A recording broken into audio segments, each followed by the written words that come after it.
यार को मेहमान होने से रोक ले। वो क्यों बेटा? अब्बा, अगर अम्मा को पता चल गया तो आपका मेहमान आने से रहा, हमारे मेहमान आपकी ताजियत के लिए आ जाएंगे।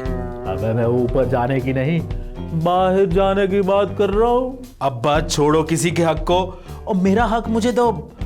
अब्बा मेरी शादी करवा दो।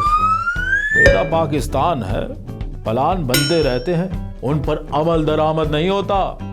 मेरे हाथों बच जा। लो, शुरू हो गई इसराइल और फलस्तीन की लड़ाई। रहेगी मेरी शादी बीच में।